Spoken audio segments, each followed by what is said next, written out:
갈라디아서입니다.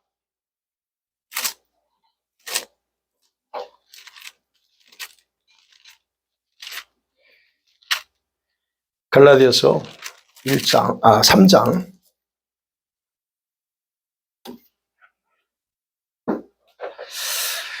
1절에서 9절까지.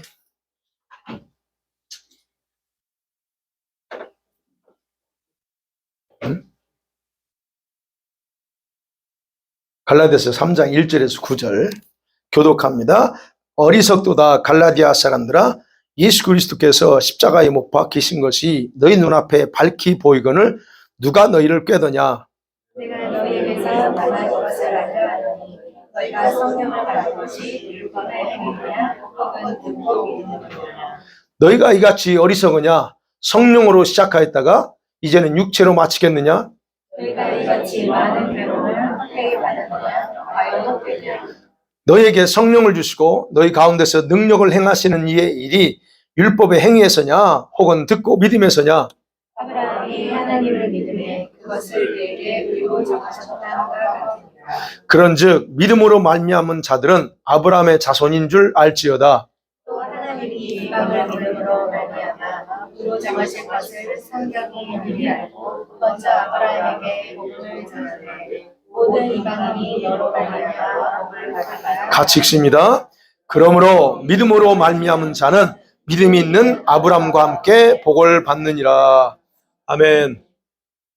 자, 이 갈라디아 성도들의 어리석음에 대해서 한번 나눕니다. 바울이 지금 이제 1장과 2장을 통해서는 자기가 사도라고 하는 거, 그 다음에 자기가 전한 복음이 진짜다고 하는 것을 강하게 이제 변증하고 변호했습니다. 그리고 그것은 변호 내용은 간단해요. 나의 사도된 것은 하나님이 직접 나한테 그렇게 세우셨다. 하나님으로부터 기원했다는 거. 그리고 복음도 마찬가지죠. 이 자기가 전한 복음도 역시 마찬가지다. 그래서 사람들과 전혀 관계없는 것이다라고 그렇게 변증했습니다. 그러면서 이제 본격적으로 3장에서는 이 갈라디아 교회 성도들이 바로 거짓 선생 이단들의 교훈을 따른 행위를 언급하면서 그들의 행위가 얼마나 어리석은가를, 사실을 그 어리석은 결과를 가져왔는가를 지금 이제 알려주기 시작하는 겁니다. 그래서 말합니다. 어리석도다 그럽니다. 어리석다 너희들. 그러면서 또 이 3절에서 너희가 참 어리석다. 예, 그런 얘기를 합니다. 그러면서 누가 너희를 속였니? 라고 하는 거예요. 그러니까 스스로 자기들은 속았다고 생각 안 했는데 바울이 볼 때는 속은 거잖아요. 그러니까 얘기하는 거, 너희가 속았다는 거 스스로 안 보여? 이런 의미입니다. 예, 그래서 질문하죠. 2절부터 3절, 4절까지 질문하죠. 이런 식으로, 예, 그들의 속았다는 것을 이게 역으로 질문함을 통해서 알게 합니다. 여러분, 근데 그것이 결국 바울의 눈에는 자기가 그래요. 바울이 진짜 복음을 전하는데 전하는 이유는 뭐냐면 자기 눈에는 십자가에서 죽으신 예수님이 정확하게 보이는 거예요. 정확하게 보여요. 그래서 자기가 구원받은 것은 자신이 의롭게 되고 구원받았기 때문에 그게 보인다는 거예요. 어서 오세요. 누가 문을 잠궈 놨나 봐. 예. 그러니까 자기는 예수님이 십자가에 죽으신 게 정확하게 보이는데 왜 보이냐? 그리고 내가 의롭게 되고 구원받았다는 것이 예수님의 십자가를 통해서 그 사실이 정확하게 보인다는 얘기예요. 그런데 바로 이 갈라디아 교회 성도들에게는 그 십자가가 보이지 않는 거예요. 그래서 십자가가 마치 없는 것처럼 엉뚱한 행동을 했다라고 그렇게 바울이 지적하는 겁니다. 그러면 갈라디아 교회 성도들이 행한 게 뭐예요? 아시죠? 거짓 이단들의 선생의 가르침을 그대로 수용했다는 거예요. 그런데 비록 그들이 속아서 그랬다 할지라도 그들의 행위는 엄청난 모순에 빠졌다는 것을 그들은 알 필요가 있었어요. 그래서 바울이 오늘 네가 얼마나 엄청난 모순에 빠졌는가를 설명하는 겁니다. 그래서 그 갈라디아 교회 성도들에 대한 행위에 대해서 바울이 평가는 뭐예요? foolish, 그래요. 참 어리석다 하는 겁니다.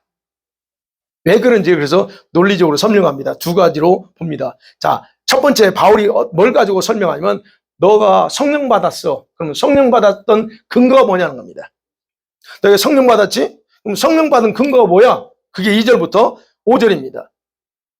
이런 바울은 이 갈라디아 성도들이 자기들의 행위에 대해서 이해를 못하고 있으니까 하는 거예요. 도무지 이해를 못하고 있어요.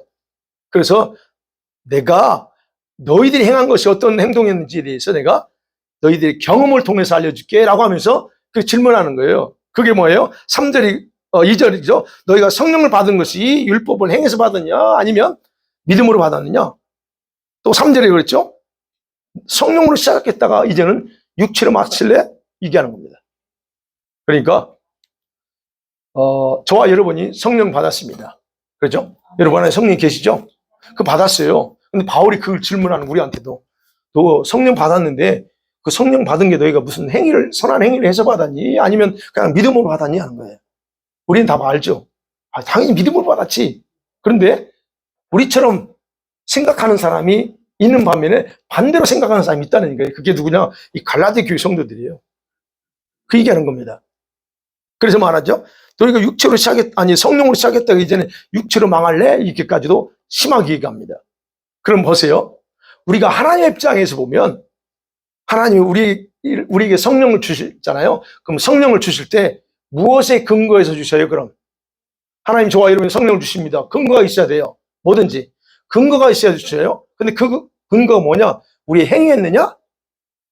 단지 믿음이었느냐는 거예요. 믿음이었죠. 우리가 다 알죠. 믿음입니다. 그러면 우리가 내주하시는 성령을 받아서 그리스도의 삶을 살게 된 것이 무엇에 근거했느냐는 거예요. 다시 바꿔 말하면 저와 여러분이 믿음의 삶을 삽니다. 그 믿음의 삶을 사는데 뭐에 근거해서?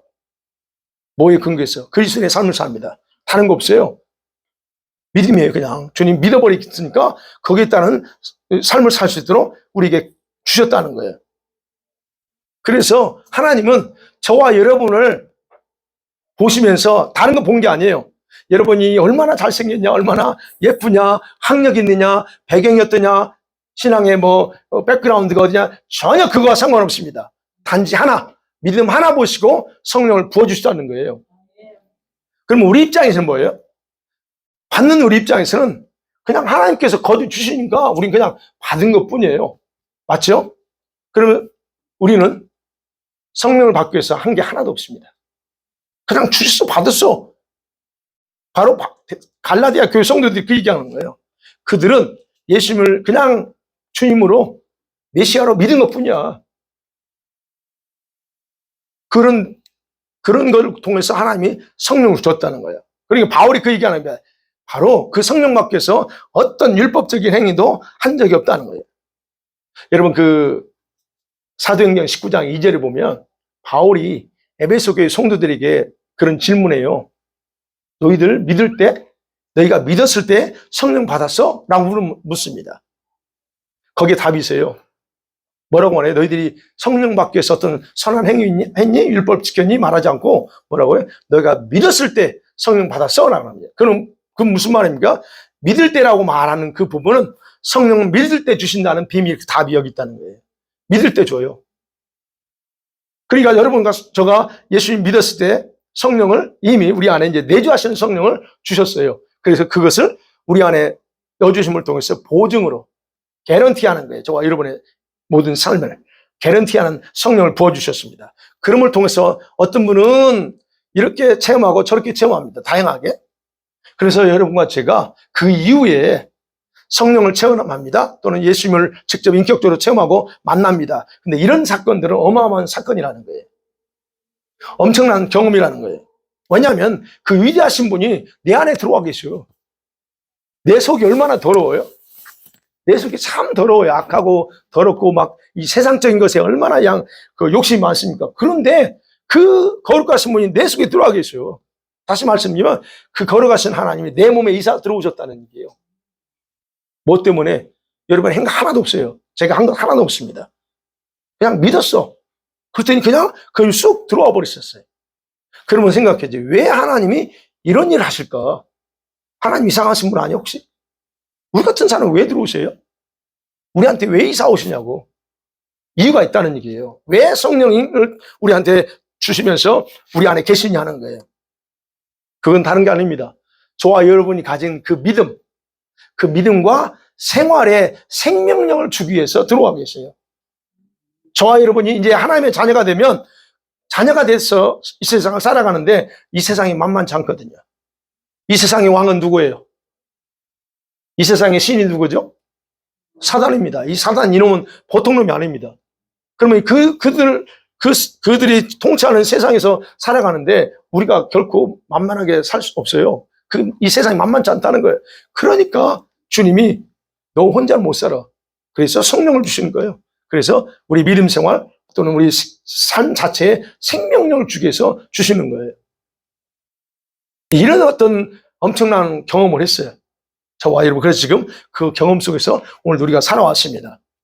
그런데 바울이 얘기하는 갈라디아 교회 성도들도 그랬는데 그들이 지금 엉뚱한 일을 하는 거예요.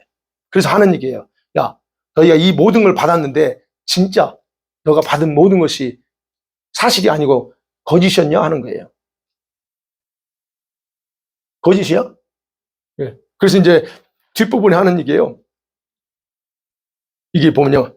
4절을 보니 너희가 이같이 많은 괴로움을 헛되이 받았느냐? 과연 헛되냐 그래요. 갈라디아 교회 성도들은 시작은 참 좋았습니다. 시작은 진짜 믿음으로 성령 받고 체험도 하고 그래서 좋았어요. 근데 끝이 변질됐다는 얘기예요. 그래서 말하는 거 너희 참 어리석다. 진짜 너희들 그런 어리석은 행동은 그래서 성령으로 시작했다가 이제는 결국 육신으로 맞춰버리는 그런 비참한 결과 가져왔다는 거예요. 그러면 그 비참한 결과가 무엇인지 알아 하는 얘기예요. 여러분 우리가 신앙생활 잘하다가 다시 옛날로 돌아가면 어떤 결과가 와요? 예, 말씀 안 드려도 다 압니다. 그죠? 그런 결과를 가져와요. 그래서 하는 이게 육체를 마치겠느냐 하는 단어는 우리가 다시는 사용해서는 안 되는 그런 용어예요. 우리 진짜 구원받은 사람들은 다시 이 단어를 사용하지 않고 생각하지도 말아야 될 단어라는 거예요. 무슨 말인지 아시겠죠? 왜요? 왜냐하면 육체라고 하는 것은 하나님과 전혀 상관없는 사람으로 내가 나 자신을 변질시키는 의미가 있기 때문에 그래요. 여러분 예수 믿고 나서 단순히 교회 다니면 되는 게 아니에요. 많은 사람들이 그렇게 생활해요. 그게 아닙니다. 은혜 받고 뜨겁게 시작했어요. 근데 마지막은 속아서 다시 타락해버려요. 그럼 뭘로 끝나는 거예요? 그게 육체로 끝나는 거예요. 그러면 다시 뭘로 돌아가요? 내가 엉뚱한 지배 아래 들어가 버리는 거예요. 그러니까 성경에서는 육신을 쫓는 자는 사망이에요. 결과는 그거예요. 그래서 이거 원래 아셔야 돼요. 내가 예수 믿고 안 믿고 상관없어요. 중요한 건 진짜 믿는 다음에 여러분의 삶은 육신을 따라 사는 삶을 살면 안 돼요. 왜? 그렇잖아요. 로마서 8장에서 육신의 생각은 사망이요. 육신의 그 삶을 따라가면 그 끝은 사망이에요. 그렇다고 하면 그 의미가 뭐냐는 거예요. 예수 믿어요. 나 예수 믿죠. 얼마나 많은 사람이 예수 믿는다고 말하는지 몰라요. 그런데 삶은 실제 삶은 육신을 따라 살아. 그러면 그 종말은 뻔한 거예요. 근데 우리는 그러지 않을 거라고 당연히 나 구원받았으니까 그러지 않을 거라고 그렇게 스스로에게 유리하면서 삽니다. 근데 그거는 자기 착각이죠. 그렇게 바울이 그 얘기하는 거예요. 너희가 육체로 마치겠느냐? 이건 망하는 길을 가겠느냐 하는 거예요. 그러면서 4절이요. 이같이 많은 괴로움, 우리 한국 성경에는 4절에 보니까 너희가 있지 많은 괴로움을 헛되이 받아. 도대체 무슨 괴로움 받았어요? 이게 번역이 잘못되어 있어요. 헬라 원 뜻은요, 그 의미가 아니에요. 많은 괴로움이라고 헬라어는 경험이에요. 좋은 경험들. 그러면 좋은 경험 또는 또 나쁜 경험도 있을 수 있어요. 경험을 얘기하는 거예요. 근데 여기서 말하는 경험은 바울이 이 단어를 쓸 때는 무슨 경험이에요? 성령을 체험한 거. 예수님 만나고 체험한 그 경험을 너희가 헛되이 받았느냐는 거예요. 그 경험들, 그런 체험들이 정말 너한테 아무것도 아니었느냐 하는 거예요. 근데 우리 성경이 여전히 괴로움이라고 표현했는데 그건 그 의미가 아닙니다. 그게 여러분 좀 적어 놓으세요. 이건 괴로움하면 이해가 안 돼요. 괴로움이 아니고 경험입니다. 체험, 뭐 이런 거예요. 영적인 경험. 그래서 헛되냐 그러죠. 헛되이 받았죠. 이것도 역시요. 보잘것없는 무가치한 것으로 만들었다는 의미예요. 그러면 주님이 우리 안에 성령을 주시고 성령을 체험하게 하고 이런저런 많은 어떤 영적인 체험을 하게 했는데 그것이 아무런 의미 없는 무가치한 것으로 만들 수 있느냐는 거예요. 그러면 갈라디아 교회 성도들에게는 바울이 너희들이 지금까지 체험했다는 다 가짜였어. 그래 얘기하는 거예요. 자신이 받은 성령 체험 다 가짜로 만들어. 여러분, 이런 모든 부분들을 우리가 생각해 봐야 돼요. 그러면 생각해죠. 바울이 갈 때, 그럼 어떻게 하면 이런 체험들, 귀한 체험들을 가짜가 되게 만드냐, 헛되게 만드냐는 거예요. 헛되게 만들 수 있어요. 바울을 얘기해 보면, 어떻게 해요? 여러분, 받은 대로, 경험한 대로, 듣고 본 대로 살지 않는 것이 얼마나 위험한가를 얘기하는 거예요. 저와 여러분이 많은 걸 보고 수 있어요. 들을 수 있어요. 요즘은 너무 많이 들었어요. 너무 많이 들어요. 너무 많이 듣는 게 문제예요.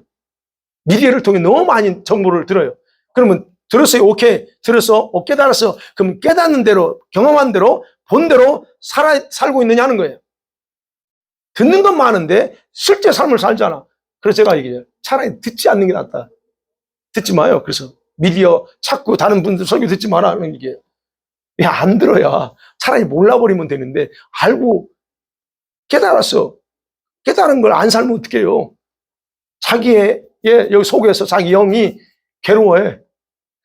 몰랐을 때는 괜찮은데 깨달았어요. 근데 그걸 그대로 안 하네. 해야 되는데 해야 되는 줄 알면서 안 하면 속에서 영이 지금 막 괴로워해. 안 들었으면 참 좋았는데.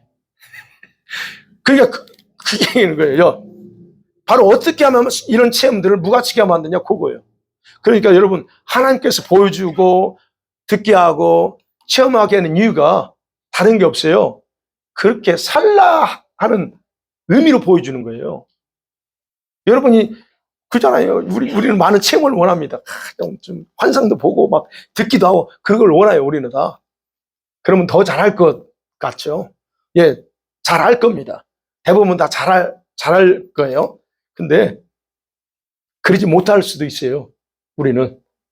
그래서 여러분, 하나님이 보여주시고 듣게 해주시고 이렇게 경험하는 것, 그것이 나에게 지금 딱 맞는 거예요. 그럼 감사해야 돼. 그냥 아이고 왜 주님 나한테는 안 보여주고 안 들려줘요. 우리 올리비한테는 보여주는데 왜 나한테 안 보여줘요? 그럴 필요 없어요. 요즘 보냐? 에디는 요즘 잘 보여? 예? 응. 그걸 보이는데 지금 뭔지 뭔 말인지 모르고 지금 끄덕끄덕하고 있어. 여러분, 우리가 중요한 건 보는 거, 듣는 거 중요해요. 그렇지만 그렇게 해주는 이유가 뭐냐는 거예요. 몰랐던 걸 가르쳐 주기도 하지만 주님께서 여러분과 저같이 성장한 사람한테 보여주고 들려줄 때는 그대로 하라는 거예요. 그래서 해주는 거예요. 그러니까 성령을 부어주신 것은 성령의 인도를 받으며 살라고 하시는 거예요. 그럼 저와 여러분에게 성령을 부어주셨어요. 단순히 여러분이 신앙생활, 세상 어려우니 힘드니까 잘 살아, 도와줄게, 이런 차원만은 아니라는 거예요. 그분의 인도를 받아 사는 것. 다시 말씀드리면 구원해 주신 건 뭐냐? 이유가 하나의 백성으로 살라는 겁이에요. 그럴 때에 그 체험이 가치가 있고 그 체험이 하나님 우리에게 허락하게 하신 목적이 완성되는 거예요. 바울이 지금 이 갈라디아 교회 성도들한테 하는 얘기예요. 그렇게 체험한 것 무가치하게 만들지 마 하는 얘기예요. 그래서 이제 여러분, 이렇게 살지 않고 보여주고 들려주고 체험하게 하는 대로 살지 않고 여전히 세상적으로 산다는 것, 그것은 사단의 손아귀에서 살겠다는 의미가 돼요. 바로 이것이 이런 생활이 변질입니다. 이런 생활이 타락이에요. 여러분, 그 타락이라고 하는 의미를 우리는 교회를 떠나버린 걸 타락이라고 대부분 다 생각해. 맞습니다. 그것도 맞아요. 근데 주님의 눈에서 영의 세계에서 볼 때 타락은 뭐냐? 교회 안에 불신자가 많아요. 저는 늘 말하면 교회 안에 불신자가 수두룩합니다. 그 자들이 다 악한 자고 그 자들이 타락한 자예요. 왜 타락해요? 하나님을 두려워할 줄 몰라요. 하나님을 두려워한다면 이 교회 공동체 안에서 어떻게 그럴 수가 있어요? 그들이 악한 짓 했다는 차원이 아니에요. 하나님을 안 믿어요. 불신자예요. 어떤 사람이 불신자인 줄 아세요? 제가 이제 가끔 하는 얘기예요. 교회 안에 불신자 누구냐? 기도하지 않는 사람 불신자예요. 기도 안 합니다. 제가 말씀드리는 기도는 밥 먹을 때 기도하고 예배 드릴 때 나와서 기도하고 그 얘기하는 게 아니에요. 기도 안 합니다. 할 필요가 없어요. 안 믿으니까 안 하는 거예요. 여러분 진짜 그 하나님을 믿는다면 기도 안 하고 배겨요. 그거 이상한 거예요. 근데 기도하지 않는 이유는 하나님을 안 믿는 거예요. 그분이 어떤 분인가를 모르니까 그럴 수도 있고 그렇지만 안 믿어. 저는 그래서 항상 그런 사람 불신자라고 표현해요. 그러면 생각해서 이게 바로 타락이라는 거예요. 타락. 그래서 멀리 나가버리는 것만이 아닙니다. 바울이 바로 이걸 지적하는 거예요. 너희가 이렇게 헛되게 다시 육체로 끝나고 이런 모든 하나님의 부어주신 신성한 것들을 다 무가치하게 만드는 것 자체가 타락. 이것을 지적합니다. 그래서 자신의 믿음을 헛되게 만드는 행동이나 선택이나 삶이 여러분 주님 앞에서는 굉장히 뭐랄까요? 무서운 죄에 해당된다는 거예요. 따라서 여러분 오직 믿음으로 성령 받습니다. 구원도 받았어요. 이 모든 것들을 이게 정답인데 이것을 우리가 이것 말고 다시 율법을 지켜야 된다라고 하는 그런 잘못된 교훈을 따른다면 결국은 뭘 의미하냐? 자신의 존재를 부정해버리는 그런 결과다라고 하는 거. 그 바울은 그걸 얘기하는 겁니다. 그러면 성령 받은 것은 율법을 지켜서가 아니고 예수는 믿은 거 그것 때문에 받았어. 거기에 따른 삶으로 우리가 나가야 돼만이 내가 누구냐에 대해서 부정하지 않는다는 그런 결론이 바울이 5절까지서 얘기합니다. 그 다음에 두 번째로 이 갈라디아 교회 성도들한테 그들이 잘못된 왜 어리석은가에 대해서 이걸 또 얘기해요. 그 뭐냐면 6절부터 9절까지는요. 구약의 샘플 믿음의 조상인 아브라함의 예를 들어서 그들의 잘못을 지적합니다. 아브라함. 여러분 아브라함이 유대인에게 중요하죠. 맞죠? 유대인에게 아브라함은 굉장히 중요합니다. 그러면 이방인 우리한테는 어떨까요? 이방인 우리한테는 어떻게 해요? 확실해요? 아브라함은요 유대인에게만 중요한 게 아니라 진짜 이방인도 엄청나게 중요한 분입니다. 그걸 오늘 지금 바울이 설명하는 거예요. 유대인의 입장에서는 아브라함을 자기들의 진짜 믿음의 조상이라고 그래요. 맞습니다. 그럼 이방인에게 있어서도 아브라함은 그래요. 어떤 부분에서요? 왜 중요하냐? 여러분 아브라함 속에 그 아브라함의 믿음과 그 아브라함이 가진 약속 속에 이방인 저와 여러분을 다 포함하고 있기 때문에 그래요. 자, 바울이 얘기합니다. 하나님을 의롭다고 인정하신 분은 누구냐? 하나님이야. 그죠? 하나님이야. 그러면 하나님은 무엇에 근거해서 아브라함을 그렇게 인정했느냐는 거예요. 그래서 6절에 그러죠. 아브라함이 하나님을 믿음의 그것을 그에게 의로 정하셨다고 합니다. 그럼 보세요. 여기서 이제 조금 정리해 볼게요. 아브라함이 하나님께 인정받고 약속된 축복을 받게 된 것은 무엇 때문이라고요? 믿음이래요. 도대체 뭘 믿느냐는 겁니다. 어떤 믿음? 저와 여러분과 같은 믿음일까? 아니면 또 다른 믿음일까? 아브라함의 믿음은 어떤 믿음일 것 같아요? 예. 우리가 이 부분을 생각해야 돼요. 아브라함이 가졌던 믿음하고 지금 우리의 그 믿음 분리해봐서 생각해볼까요? 자, 그러면 이제 구약으로 돌아가요. 하나님 아브라함을 약속하죠. 너 자녀를 줄게 약속합니다. 근데 인간적으로 10년, 15년이 흘러가도 자녀가 안 줘요? 자녀가 안 생겨요. 그런데 창세기 15장에서 하나님이 이제 약속을 하면서 하늘의 별 봐. 거기 보면 네 자녀가 저렇게 많을 거야. 이 약속합니다. 근데 그 내용을 보면 그래요. 거기서 이제 15장에서 나오는 얘기죠. 여러분, 아브라함이 밖에 나가서 하늘의 별들 봅니다. 보면서 거기서 믿었거든요. 하나님을 믿었다 그래. 그러면 아브라함이 뭘 봤냐는 거예요. 아브라함 이걸 봤어요. 자기 자손이 단순히 자기의 혈통적인 육신의 자녀가 아니라 장차 이 땅의 구원자로 임하실 메시아라고 하는 사실을 자기 눈앞에 계시던 걸 이 하늘의 별을 보면서 그게 보인 거예요. 하나님이 거기에다 딱 계시해놨어. 그러니까 너 쳐다봐. 그럼 저 속에 단순히 별만 있는 게 아니고 내가 진짜 약속의 자손이 누구를 의미하는가 그 속에 내가 딱 이게 펴놨어. 그걸 봐야 돼. 아브라함이 그게 보인 거예요. 실제로 물질적인 거는 별밖에 안 보여. 그런데 아브라함의 눈은 거기에 또 하나 약속의 메시아가 거기 있다는 걸 보는 거예요. 그래서 믿었다는 거예요, 그걸. 네. 그러니까 아브라함은 자신이 어떤 일을 했기 때문이 아니에요. 그냥 믿은 거야. 뭘 해가지고 한 게 아니고 단순히 하나님이 이 엄청난 비밀을 주니까 그래 알았어요. 믿어버렸어요. 근데 그것이 언제 이루어질 일이에요? 당장 이루어질 게 아닙니다. 아주 먼 날, 몇천 년이 지난 이후에 이루어질 일을 아브라함은 그냥 보고 그냥 자기한테 이루어지라고 믿어버린 거예요. 그러면 여기 보세요. 여기에서 약속한 구원의 완성이 창세기 3장 15절에서 우리가 목요일 날 보잖아요. 여자의 후손 약속입니다. 그 여자의 후손은 곧 구원을 의미하는데 구원을 완성합니다. 그분이 자기 후손 중에 한 사람이 구원을 완성하는 뿐만 아니라 그 결과로 수많은 이방인들이 아브라함 자기의 후손으로 들어올 것도 포함되어 있는 것을 아브라함이 거기서 믿어요. 그러면 여기서 얘기죠. 이방인들이 자신의 후손이 되는 방법은 뭘까? 여기는 안 나와요. 근데 이방인들도 자신의 후손이에요. 아브라함이 그걸 믿어요. 이방인 중에서 자기 후손이 있구나. 그 방법이 뭐냐? 단 한 가지. 믿음이에요, 믿음. 그것도 어떤 믿음? 근데 그래서 아브라함이 믿었다 하는 믿음이요. 굉장히 우리에게 중요한 이유가 뭐냐면 하나님은 그 아브라함의 믿음을 오늘날 저와 여러분의 믿음까지 다 포함해서 받으신 거예요.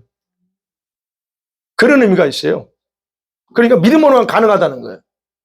자, 그 원리의 근거에서 그래서 전 세계 이방인 성도들, 저거 다 이방인이에요, 맞죠? 이방인 성도들이 혈통적이 아닌 영적인 아브라함의 자손이라 할 수 있는 거예요. 그래서 7절에 얘기하는 거예요. 그런즉 믿음으로 말미암은 성도들은 아브라함의 자손인 줄 알지 못하느냐 그래요.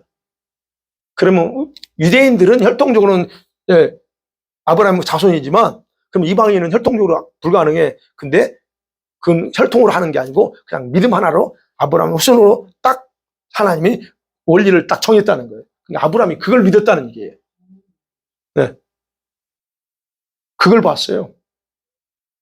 어떻게 정확하게 성취될지는 몰라. 그러나 자신의 후손인 메시아를 통해서 완성시킬 그런 하나님의 능력을 믿은 거예요. 하나님의 능력. 그 믿음 때문에 하나님은 아브라함을 의롭다라고 그냥 한 번에 그래서 8절에 그래요. 의롭다. 7절이었어. 6절에서 그렇고. 그러니까요. 저와 여러분이 이런 거룩한 은혜, 믿음의 축복을 받은 건 아브라함의 그때 믿은 그 믿음의 결과예요. 네. 자, 그런데 이제 또 여기서 바울이 설명합니다.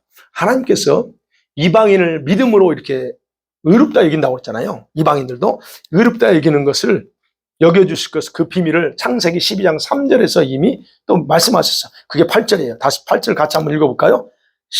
시작. 또 하나님이 이방을 믿음으로 말미암아 의로 정하실 것을 모든 이방인이 너로 말미암아 아멘. 자, 원래 창세기 12장 3절에서는 모든 이방인이 아니에요. 모든 족속이라고 있어요. 족속. 근데 그 족속이 그죠? 유대인뿐만 아니라 모든 족속이 뭐예요? 전 세계에 있는 모든 열방입니다. 지금 우리 신약시대 표현은 이방인이에요. 그럼 그래서 바울은 그걸 이방인으로 바꿔서 이야기하거든. 그러면 모든 이방인이 너로 말미암아 복을 받을 거야. 그 말이 뭘 의미하느냐? 아브라함에게 하나님이 전한 복음이라는 거예요. 그래서 여기 나오는 거예요. 먼저 아브라함의 복음을 전했어. 어떤 복음? 너의 후손 중에서 즉 모든 족속 이방인들이 너가 믿는 그 믿음으로 말미암아 이 복을 받을 거야. 이 자체가 아브라함에게는 복음이었다는 얘기예요. 그냥 그걸 받아들였어요. 아니 어떻게 그래요? 그게 언제 일어날지 알고요? 우리처럼 일일이 머리 굴려서 따지고 이게 가능성이 있냐 없냐 그러지 않아요. 그냥 받아들여 버려요. 믿어버렸어요. 그래서 여기에 숨겨져 있어요. 그러니까 이렇게 계시해 준 거 결국은 이방인 중에서 믿음을 가진 사람들은 다 그 믿음의 조상이라고 할 수 있는 아브라함이 받는 축복을 함께 공유하게 되는 거예요. 그래서 9절 말씀이 그거 얘기하는 거예요. 9절 보세요. 같이 시작. 그러므로 믿음으로 말미암은 자는 믿음 있는 아브라함께 복을 받느니라. 그러니까 아브라함이 받은 복은 우리도 받아요. 그 복을 유업으로 받았어. 뭐 때문에? 단 하나, 믿음 때문에. 어떤 율법을 지켜서가 아니고 그냥 아브라함처럼 그냥 믿어버린 거. 우리는 근데 믿음의 대상이 뭐예요? 십자가에 주신 예수님. 그 예수님을 믿는 그 믿음, 그걸 때문에 결국은 우리가 이 아브라함이 받은 것을 우리는 다 같이 받는다는 거예요. 그러니까 아브라함이 믿음한 거하고 우리가 믿는 믿음이 약간 대상이 그때 당시에 틀려요. 그건 하나님의 약속. 장차 자기 후손 중에서 메시아가 올 거라는 걸 믿는 거야. 그럼 우리는 어떻게? 오신 그 메시아, 그분이 성취하신, 십자가에 성취하신 사건을 믿는 믿음이에요. 그러니까 이런 것을 통해서 아브라함이 갈라디아 교회 성도들이 얘기하는, 너희들이 이방인인데 이방인 너희가 이렇게 이런 복을 받은 건 이미 구약시대에 아브라함에게서부터 모세 율법 때부터 아니고, 그죠? 이미 예약돼 있다는 거예요. 유대인들은 혈통적인 유대인만을 유대인이라고 했잖아요. 그렇기 때문에 율법을 강조한 거예요. 모세 시대. 율법을 가지고, 야, 율법이 이렇게 돼 있어. 그러려면 너 할례 받아야 돼. 그렇게 강조합니다. 근데 바울은 그게 아니에요. 그게 아니고, 원래 계획은 그게 아니었어. 그래서 바울이 논증하네. 원래 그게 아니야. 그래서 이와 같이 바울이 지금 논증하는 것은 우리 같은 이방인에게는 진짜 복음이라는 거예요. 우리가 얼마나 행복한 사람이에요. 아브라함 한 분 때문에, 그분이 그때 믿은 때문에 저와 여러분 이 복을 그냥 덤으로 받는다는 거예요. 아멘. 결론적으로 이제 말씀 맺어볼게요. 자, 3장의 서두에서 이 복음의 핵심이 뭐냐, 진수가 뭐냐를 분명히 밝힙니다. 여러분 그게 1절에 있어요. 다 같이 1절 읽어봐요. 진짜 복음이 뭐냐? 자, 시작. 어리석도다 갈라디아 사람들아, 예수 그리스도께서 십자가에 못 박히신 것이 너희 눈앞에 밝히 보이거늘 누가 너희를 깨드냐. 아멘. 이게 복음의 핵심입니다. 그리스도께서 십자가에 못 박혔다. 누구 때문에? 우리의 죄 때문에. 그리고 그 사실 때문에 우리가 다른 거 없이 믿음으로 의롭게 됐고 구원받았다는, 이게 핵심이에요. 바로 이 복음을 전하는 겁니다. 바울이 이 복음을 전했어요. 그리고 이 복음으로 또 이 십자가로 구원받는 거예요. 믿죠? 그러면 구원의 축복은 이 사실을 믿는 것으로 받아요. 그 믿음으로 받아요. 그리고 그 대상은 유대인만이 아니라 모든 이방인도 다 포함된다 하는 거. 여기에 그래서 여러분이 십자가를 통한 축복은 이중적으로 나타난 거예요. 십자가의 축복이 이중적이에요. 이제 동시에 일어나지만 이게 구분해서 이중적이라는 게 뭐예요? 첫 번째가 뭐냐? 십자가를 믿을 때 여러분이 의롭게 여기게 돼요. 하나님의 칭의, justification. 너는 죄인이 아니야. 딱 이게 첫 번째 이중적 축복이에요. 그 다음에 뭘 줬어요? 오늘 본문에서는 뭘 줬어요? 누가 얘기했는데? 성령을 주신 거예요. 이게 바로 축복이에요. 의롭다고 여긴 것뿐만 아니라 우리한테 그냥 성령을 우리한테 쏟아주시는 거예요. 그래서 바울이 얘기하는, 자, 여러분 이 축복 받으려고 할 일 뭐 있어요, 여러분? 아무것도 없어. 필요 없는 거예요. 근데 문제는 바울이 얘기하는 것은 이 갈라디아 교회 성도들이 이거를 놓치고 엉뚱한 짓을 하니까 지금 얘기하는 거예요. 그러면 이제 우리가, 그죠? 할 거 없네? 그러면 나는 뭐 하지? 이거죠. 받았어. 자, 그러면 이제 우리에게 역할입니다. 우리는 이렇게 하나님의 은혜를 받았어요. 그럼 우리는 그 믿음으로 그 복음에 반응하며 살아가는 것이 우리의 역할입니다. 이걸 주셨어요. 그러면 거기에 따라서 내가 그럼 믿음의 반응은 어떤 것이어야 되냐는 거예요. 이제 우리의 믿음 봐야 돼요. 반응한다고 그랬어요. 이렇게 주셨으니까 그래요, 감사합니다 하면서 이제는 우리가 반응하며 사는 것, 이게 중요합니다. 단순히 그렇구나 라고 수긍하면서 살 거냐, 아니면 어떤 그 이상이냐는 거예요. 여러분이 생각할 때 어떨 것 같아요? 복음에 반응하고 사는 것이 수긍하면 어이구 하나님 감사해요, 그렇게 사는 게 올 것 같아요? 아니면 그 이상일 것 같아요? 확실해요? 답이 나올 줄 알았어. 근데 이제 문제는 어떻게 사느냐가 이제 문제예요. 거기서 어떻게 살아내느냐는 거죠. 자, 그래서 여러분 한번 제가 질문할게요. 우리 생각해 보세요. 자, 그러면 믿음으로 구원받았다고 할 때에 어떤 믿음을 말하는 것이라고 여러분 생각하나요? 어떤 믿음? 어떤 믿음? 그러면 여기서 좀 더 쉽게 무엇을 믿느냐는 거예요. 뭘 믿어야 돼요? 어떻게 믿는가 중요하다는 거예요. 내가 이제 구원받았어. 뭘로? 믿음으로. 그러면 그 믿음이 무엇을 믿느냐 하는 거하고 내가 어떻게 믿느냐 하는 게 중요하다는 거예요.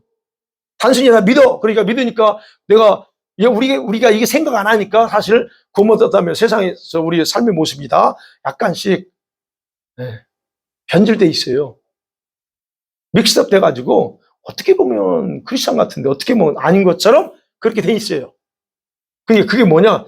도대체 뭘 믿느냐 봐야 돼. 내가 도대체 믿는다고 하는데 뭘 믿지? 그러면 내가 어떻게 믿느냐는 거예요. 이런 거. 여러분 어떻게 한 것 같아, 올리비아? 너한테 큰 무거운 짐이겠지? 질문하면? 여러분 생각해 보세요. 구원받았다고 할 때 그 믿음은 다른 게 없어요. 쉽게 표현하면 여러분 중심의 믿음이 있냐는 거예요. 예, 십자가 맞습니다. 우리 믿음에 대한 십자가예요. 그러면 십자가에 대한 그 믿음이 중심으로 믿느냐, 아니면 단순히 그냥 항상 표현하는 난리지로 십자가 그렇지, 예수님이 나를 죽으셨지 하고 그냥 난리지로 그냥 믿고 나 믿는 사람이야, 그렇게 사느냐는 거예요. 그 중심, 이게요. 쉽게 표현하면. 그렇다면 보세요. 제가 이 표현하냐면 여러분이 진짜 중심으로 믿는다면 반드시 그에 상응하는 행동이 따르게 돼 있다는 얘기예요. 진짜 믿어. 그렇다면 여러분은 뭔가 해요. 내가 이게 진실이라고 믿는다면 액션을 하게 돼 있다는 얘기예요. 그걸 지금 우리가 다시 한번 찾아야 돼요. 그러면 여러분 진짜 믿어요? 예, 믿죠. 네, 맞습니다. 내가 믿는 줄 알아요. 그러면 그 중심의 그 믿음 가지고 거기에 따라서 내가 어떻게 행동하고 어떻게 살고 있느냐는 거예요. 여러분 성경에 의인은 믿음으로 말미암아 살리라 그랬어요. 그죠? 의인은 믿음으로 살아. 그러면 그 믿음 뭘 말해요? 점검하셔야 됩니다. 믿음하면 우리가 추상적으로 믿음 이걸로 생각하시면 안 돼요. 그러면 거기서 믿음은 여러분 믿음인데 그 믿음은 뭐냐는 거예요. 다르게 쉽게 표현하면 믿음으로 산다는 건 여러분이 믿는 대로 산다고 하는 거예요. 그러면 정말 아까 말한 그리스도를 정말 믿는다면 그리스도처럼 사는 걸 얘기하는 거예요. 단순히 믿어 이게 아니고 믿기 때문에 내가 뭔가를 할 수 있고 믿기 때문에 내가 뭔가 투자하고 할 수 있는 거잖아요. 그와 마찬가지죠. 여러분이 왜 기도 이 시간에 나왔어요? 왜 기도해요? 적어도 이 부분이 확신해. 믿는 게 있어요. 그러니까 하는 거예요. 똑같은 의미예요. 그러면 믿음으로 산다고 하는, 의인은 믿음으로 산다고 하는 것은 믿는 대로 산다는 건데, 그러면 내가 뭘 믿느냐? 대상이 정해지고, 그러면 그 대상을 위해서 내가 믿는 대로, 믿는 만큼 해야 된다는 얘기예요. 그래서 오직 믿음 하나로 의롭게 되고 구원받았다고 하면, 여러분, 저와 여러분의 믿음이 얼마나 강력한 효력이 있는가 깊이 생각해야 돼요. 단순히 나 교회 다니니까 믿는다고 말하면 안 돼요. 이제는 교회 다니고 내 직분이 있고 그래서 믿는 사람이야 라고 해서는 안 된다는 얘기예요. 우리는 자기도 모르게 그렇게 생각하고 살아요. 근데 이제는 그러지 마세요. 이 믿음이, 여러분이 진짜 믿는 믿음이 얼마나 강력한 효력이 있어요. 그 효력이 뭐예요? 그 믿음이 여러분의 영혼을 결정해요. 여러분의 미래를 결정하잖아요. 근데 우리는 잘못된 가짜 그냥 믿음 같은 모양만 가지고 있는 믿음 가지고 사는 사람이 수두룩해. 그래서 아까 말해요. 그 사람들의 결과가 비참해질 수 있다는 얘기예요. 그래서 저는 얘기하는 거예요. 이 믿음이 그냥 단순한 믿음이 아니고 어마어마한 효력. 그렇다면 이게 여러분의 영혼을 결정하고 미래를 결정해요. 그리고 그 믿음의 효력이 여러분 그 믿음의 효력이 있는 만큼 또한 그 믿음이 요구하는 것도 강하다는 걸 아셔야 돼요. 진짜 여러분이 믿음이 있다면 그 믿음은 가만히 있지 않아요. 여러분한테 뭔가 요구합니다. 뭘까요? 거기에 따른 액션을 요구하는 거예요. 조금 내가 심한가요? 제가? 여러분에게? 아니, 근데 사실이 그게. 네. 그래서 반대로 생각하죠. 요구대로, 믿음이, 나한테 내 믿음이 요구대로 반응하며 살지 않는다면 거기에 따른 결과도 강해요. 그렇지 않으면 그 믿음은 여러분이 너무 가치 없게 여기며 살아가요. 그래서 우리가 이제 성경적으로 표현하는 육신을 따라 살면 망한다 하는 말이 이런 식으로 그냥 표현할 수 있겠지만 이 믿음의 관점에 보면 그렇다는 거예요. 그래서 바울이 그래요. 십자가에서 예수님의 죽음이 헛되게 하지 마라 하는 거예요. 여러분 진짜 이 십자가에 예수님 믿는다면 이 예수님의 죽음을 헛되게 하는 거. 근데 그게 가서 어디 욕하고 해서 헛되게 하는 게 아니고 거기 맞는 삶을 살지 않는 것 자체가 바울의 입장에서 볼 때는 그게 헛되게 하는 거다 말합니다.